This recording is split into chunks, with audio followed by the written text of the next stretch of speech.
జవహర్ నగర్ రామ్కి డంపింగ్ యార్డ్కు వ్యతిరేకంగా ఇవాళ డంపింగ్ యార్డ్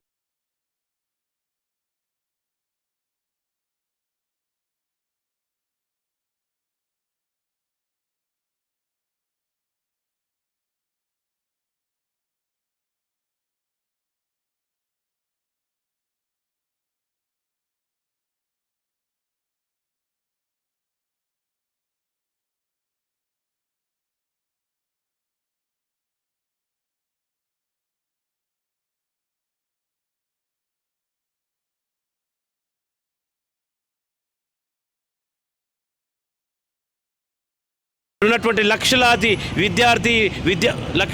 అన్న మంచి పట్టుకో కట్ చేసి మళ్ళీ స్టార్ట్ చేయి. అది జనం ఇక్కడ ఇవాళ పొల్యూషన్ బారిన పడి ఇవాళ చాలా సఫర్ అవుతున్నారని చెప్పేసి దీనికి వ్యతిరేకంగా డంపింగ్ యార్డ్ వ్యతిరేక జేఏసీ ఆధ్వర్యంలో ఒక మహాధర్నా నిర్వహించుతున్నారు.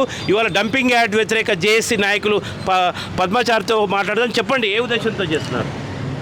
అందరికీ తెలుసు, దశాబ్దాల నుంచి కూడా ఇక్కడ ఈ జవహర్ నగర్ డంపింగ్ యార్డ్కి వ్యతిరేకంగా ఉద్యమాలు నడుస్తూ ఉన్నాయి. ఎంత ఉద్యమాలు ఉధృతి చేసినప్పటికీ కూడా రామ్కి కంపెనీ జిహెచ్ఎంసీ ఏమాత్రం తల ఒగ్గకుండా వాళ్ళు చేసేటువంటి దుశ్చర్యలు ఏవైతే ఉన్నాయో అవి ఇంకా ఉధృతంగా చేస్తున్నారు తప్ప తగ్గించడం లేదు. అందుకనే ఇప్పుడు ఇలా కాదు, ఇంకా ఉధృతం చేయాలనే ఉద్దేశంతో ఈ నెల 29వ తేదీ అనగా సెప్టెంబర్ 29న ఆదివారం నాడు ఇందిరా పార్క్ దగ్గర ఉన్నటువంటి ధర్నా చౌక్ దగ్గర ఒక నిరసన దీక్షను పెద్ద ఎత్తున బాధితులందరూ పాల్గొనేటట్టుగా మేము ఏర్పాటు చేయడం జరిగింది.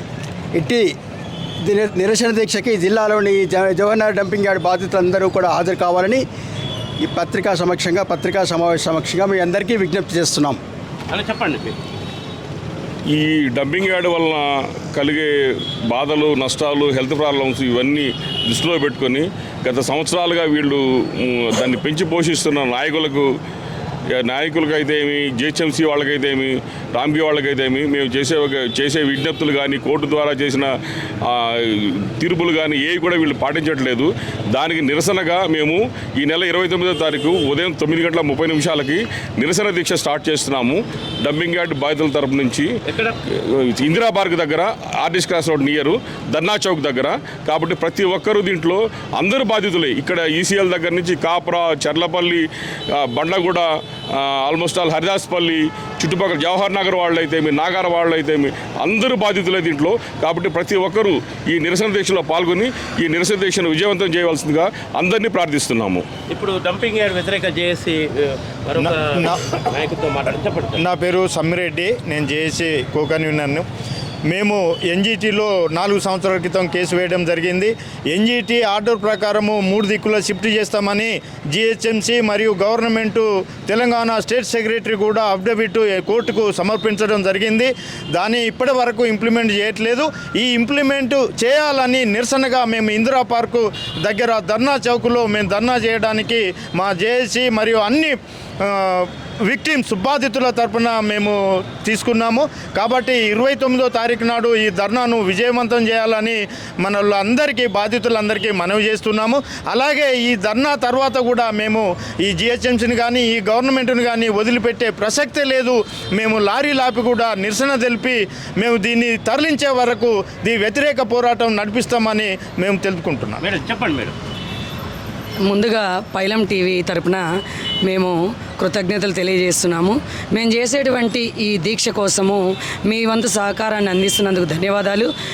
ఏదైతే ఈ డంపింగ్ యార్డ్ జవహర్ నగర్లో ఉందో దీని నుంచి కొన్ని లక్షల మంది, దాదాపు ఒక 20 లక్షల మంది ప్రజలు అనారోగ్యం బారిన పడ్డారు. ఈ అనారోగ్యం బారిన పడ్డ ప్రజలకి ఎట్లా ఆరోగ్యంగా ఉండటానికి ఏ విధంగా మనం ఆలోచన చేస్తే బాగుంటుంది అన్న దాంట్లో నిరసన దీక్ష చేయాలి అనే ఒక ఆలోచన వచ్చింది. దీన్ని వచ్చే ఆదివారం 29వ తారీఖు రోజున మన సమయము ఉదయం 9:30 గంటలకి ఇందిరా పార్క్ దగ్గర అందరం కూడా ఎవరైతే బాధితులు ఉన్నామో ఆ బాధితులందరితో కలిసి ఈ వ్యతిరేక జేఏసీ ఏదైతే ఏర్పడ్డదో ఆ జేఏసీ వాళ్ళందరం కలిసి బాధితులందరికీ న్యాయం కోసము పోరాటాన్ని మొదలు పెడుతున్నాము. దీనికి ప్రతి ఒక్కరూ మీ వంతు సహాయ సహకారాలు అందించి వాళ్ళ నిరసన కూడా తెలిపి శాంతియుతంగా దీన్ని తీసుకెళ్తున్నాము. అందరూ కూడా శాంతియుత పోరాటానికి సహకరించాలని మీ పత్రికా ఛానల్ ద్వారా అడుగుతున్నాం. ధన్యవాదాలు. ఇప్పుడు శైలేష్ సందీప్ డంపింగ్ యార్డ్ వ్యతిరేక చేసి నాయకులతో మాట్లాడని చెప్పండి షార్ట్ కట్ ఏం చెప్తారు. వాస్తవానికి ఇక్కడ ప్రతి ఒక్క పౌరుడు ఈ డంపింగ్ యార్డు చుట్టుపక్కల నివసిస్తున్న సుమారుగా 18 లక్షల మంది ప్రజలు ఎవరైతే ఉన్నారో ఈ దుర్వాసనకు కానీ ఇక్కడున్న విషపూరితమైన గాలి పీల్చడం వల్ల వాళ్ళకు కలుగుతున్న అనారోగ్యమే కానీ చాలా విపరీతంగా ఉన్నది. ఇప్పుడు మన అందరికీ కూడా ఒక చక్కటి అవకాశం దొరికింది. 29వ తారీఖు ఇందిరా పార్క్ ధర్నా చౌక్ దగ్గర ఆదివారం రోజు ఉదయం 9:30కు మనకు ఈ ధర్నా అనేది స్టార్ట్ అవుతుంది. ఈ ధర్నాలో ప్రతి ఒక్కరు పాలు పంచుకొని మీ స్వరాన్ని వినిపించండి. అసలు మన బాధలు ఏ విధంగా ఉన్నాయో ప్రభుత్వానికి తెలవాలంటే మనకు దొరికిన ఇది చక్కటి అవకాశము. మనకు పార్టీలకు అతీతంగా మనం అందరం కూడా సామాన్య ప్రజలము. మనకు కలుగుతున్న ఇబ్బందులు బాధలు ప్రభుత్వం దృష్టికి వెళ్ళాలి అని అనుకుంటే ఈ నిరసన కార్యక్రమం ఖచ్చితంగా విజయవంతం చేయాలి. చాలామంది బాధితులు ఎవరైతే ఉన్నారో వాళ్ళందరూ కూడా స్వచ్ఛందంగా దీంట్లో పాల్గొని వాళ్ళ యొక్క మద్దతు తెలిపి విజయవంతం కావాలనేసి బస్సు సౌకర్యం కల్పిస్తున్నారా? ఎవరైతే పేదవాళ్ళు ఉన్నారో కొన్ని ప్రాంతాలకు సంబంధించి స్కూల్ బస్సెస్ అటువంటి ప్రొవైడ్ చేద్దామనేసి మేము ప్రణాళిక రచించుకుంటున్నాము. చూసాం, అది చర్చలు. మొత్తం మీద ఇలా ఎన్జిటి కోర్టు యొక్క ఆదేశాలకు విరుద్ధంగా అట్లాగే జిహెచ్ఎంసీ కమిషనర్ అయితే అఫిడవిట్ రాసించారో దశల వారీగా ఇక్కడి నుంచి ఇలా డంపింగ్ యార్డ్ని తరలిస్తామని చెప్పేసి ఇప్పటివరకు కూడా తరలియలేదు. డంపింగ్ యార్డ్ వ్యతిరేక జేసీ ఆధ్వర్యంలో ఎన్జిటి కోర్టు యొక్క వాళ్ళ యొక్క తీర్మానాలని ఖచ్చితంగా అమలు చేయాలని చెప్పేసి దశల వారీగా ఈ డంపింగ్ యార్డ్ను తరలిస్తూ ఇవాళ ఇక్కడ ఉన్నటువంటి లక్షలాది మంది చిన్న పెద్ద అందరి యొక్క ప్రాణాలతో చెలగాటమాడుతుంది రామ్కి డంపింగ్ యార్డ్ పీడి నుంచి ఇలా మమ్మల్ని కాపాడాలని చెప్పేసి వారు ఆదివారం అంటే వచ్చే ఆదివారం 29వ తారీఖు ఇందిరా పార్కు దగ్గర ఉదయం 9:30 గంటల నుంచి సాయంత్రం వరకు ధర్నా నిర్వహించున్నారు. ఈ ధర్నాకు అత్యధిక సంఖ్యలో ప్రజలు తరలి రావాలని వారు కోరుతున్నారు.